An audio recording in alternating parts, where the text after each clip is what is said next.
Good morning students, English with Madhusudan channel में आपका स्वागत है। यदि आपने मेरे इस चैनल को अभी तक सब्सक्राइब नहीं किया तो सबसे पहले आप मेरे इस चैनल को सब्सक्राइब करें ताकि मेरे लेटेस्ट वीडियोस टाइम पर आपको स्टूडेंट्स मिलते रहें। इस वीडियो में हम क्लास 8 की जो द किंग्स ग्रामर की बुक है उसका थर्ड लेसन डिस्कस करने जा रहे हैं, जिसका नाम है सब्जेक्ट, प्रेडिकेट, ऑब्जेक्ट और कॉम्प्लीमेंट।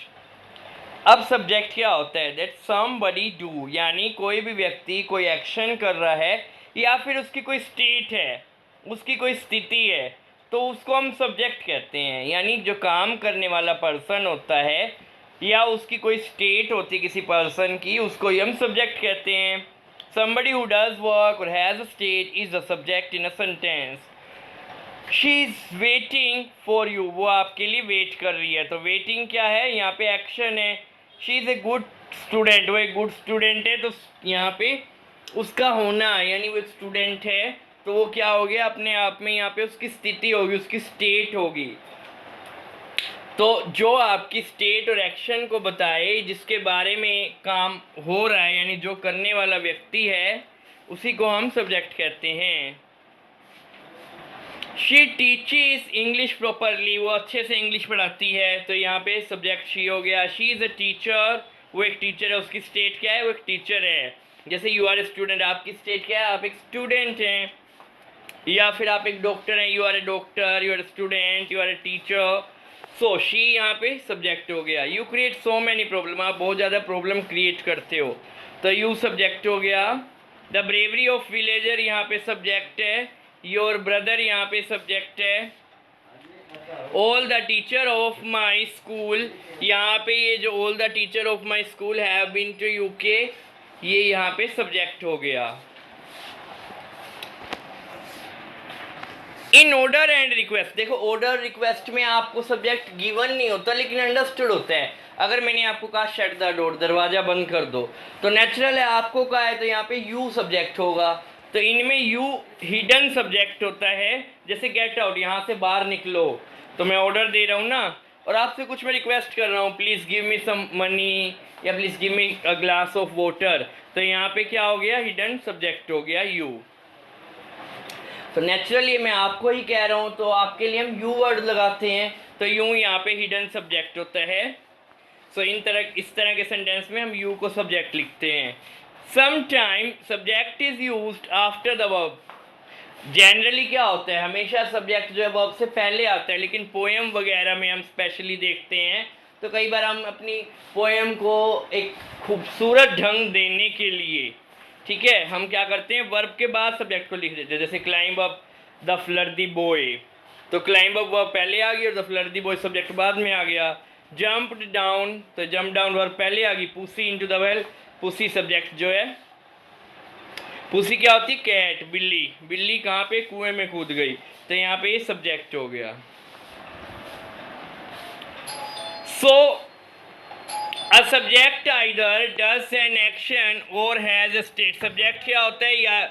या तो वो कुछ क्या करता है, कोई काम करने वाला होता है, या उसकी कोई स्थिति होती है। मैंने आपको बताया था जो भी सेंटेंस में काम करने वाला हो उसी को हम सब्जेक्ट कहते हैं, जो डूअर हो, जो एक्शन को कर रहा हो, या उसकी कोई स्टेट हो। जैसे she is an honest lady, वो उसकी स्टेट है। You sing a song for us, यहाँ पे एक्शन हो गया, यू क्या हो गया? सब्जेक्ट हो गया।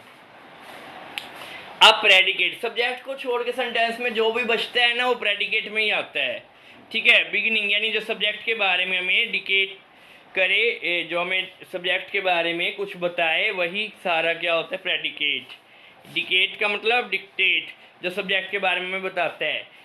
सीधी सी बात है, सब्जेक्ट को छोड़ के सेंटेंस में जो भी कुछ होता है वो सारा प्रेडिकेट में आता है। She walk in the garden, walk in the garden में इन द गार्डन प्रेडिकेट हो गया। I can leave without food till 2 o'clock, तो ये प्रेडिकेट हो गया।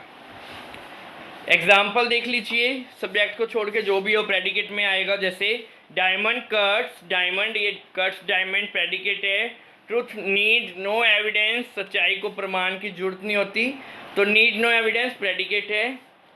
Honesty is the best policy में is the best policy predicate है। The earth move round the sun predicate है। अब हम आगे देखेंगे ऑब्जेक्ट क्या होते हैं। अब ऑब्जेक्ट के बारे में हम बात करें तो ऑब्जेक्ट जो होता है जिसके ऊपर हमारे काम का प्रभाव पड़ रहा हो। जैसे हमने कोई काम किया और जिसके ऊपर प्रभाव पड़ता है, कर्म बोलते हैं तो इसको हिंदी में, तो ऑब्जेक्ट होता है इसके ऊपर हमारे एक्शन का इफेक्ट पड़ता है। जैसे she kills a teacher, a tiger, उसने एक टाइगर को मारा। तो किल्स अ टाइगर में टाइगर क्या हो गया, हमारा ऑब्जेक्ट हो गया, और किल हमारी मेन वर्ब होगी। तो यानी उसने मारा, किसको मारा था, टाइगर को मारा था, तो टाइगर यहाँ पे क्या हो गया, ऑब्जेक्ट हो गया। यानी हमारे कर्म का प्रभाव टाइगर पे पड़ा। यू प्ले फुटबॉल, आप फुटबॉल खेलते हैं। यू प्ले फुटबॉल, तो फुटबॉल यहाँ पे ऑब्जेक्ट हो गया। तो हम क्या खेलते हैं, फुटबॉल। इसमें हमें क्या का उत्तर मिल जाता है भी, उसने मारा, किसको मारा, टाइगर को मारा। यू प्ले व्हाट, क्या, फुटबॉल। तो ऑब्जेक्ट जो होता है इसके ऊपर हमारे काम का प्रभाव पड़ता है। जो भी हम काम करते हैं, जो जिसके ऊपर हमारा एक्शन रिसीव होता है, रिसीवर होता है ये एक्शन का। तो फुटबॉल, यू प्ले फुटबॉल में फुटबॉल क्या है, हमारा ऑब्जेक्ट है। अब कॉम्प्लीमेंट क्या है, जिसमें हमारा कोई एक्शन नहीं हो रहा, ठीक है, जिसमें हमारी स्टेट होती है, तो उनको कंप्लीट करने के लिए हम कॉम्प्लीमेंट यूज़ करते हैं। जैसे मैं हूँ, अब क्या हूँ, स्टूडेंट हूँ, टीचर हूँ, तो इस तरह से। तो आपके सेंटेंस को जो कंप्लीट करता है उसी को कॉम्प्लीमेंट कहते हैं। Sentence has a complete meaning if a verb और subject are used in it. If they can't complete the meaning, complement is used to complete it. जब ये कंप्लीट नहीं कर पाए एक सेंटेंस में वर्ब और सब्जेक्ट, तो उसको पूरा करने के लिए हम संपूरक यूज़ करते हैं, जिसको हम इंग्लिश में कॉम्प्लीमेंट कहते हैं। तो जहाँ पर देखो हमारा कोई काम ना हो रहा, कोई एक्शन ना हो, सिर्फ हमारा जैसे स्टेट हो, जैसे वो क्या है, शी इज़ अ टीचर, वो टीचर है, तो एक स्थिति होगी ना उसके होने की, भाई वो क्या है, वो एक टीचर है, वो स्टूडेंट है, वो डॉक्टर है, वो नर्स है। तो शी इज़ अ टीचर में कॉम्प्लीमेंट ए टीचर हो गई। यहाँ पे आप ये देखेंगे कोई एक्शन नहीं हो रहा, जैसे वो कुछ काम नहीं कर रही है, सिर्फ यहाँ पे उसकी स्टेट है। यू हैव ए बुक, आपके पास एक बुक है, तो ये कंप्लीट करता है मीनिंग को कॉम्प्लीमेंट। यहाँ पे देखिए जहाँ पर हमारे को वर्ब दे रखी हो, कोई क्रिया, कोई एक्शन दे रखी हो, वहाँ तो होता है ऑब्जेक्ट लास्ट में। और जिस तरह के सेंटेंस जिसमें कोई काम ना हो, कोई स्टेट बताएगी, कोई स्थिति हो, वहाँ पे हम कॉम्प्लीमेंट यूज़ करते हैं। ये डिफरेंस है।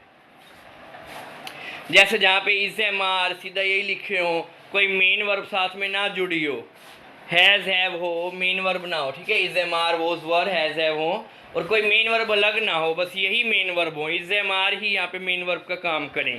तो इस तरह के जो सेंटेंस होते हैं ना, इनमें कॉम्प्लीमेंट यूज़ होता है, क्योंकि इसमें कोई एक्शन नहीं है, ये आपकी स्टेट को बताता है।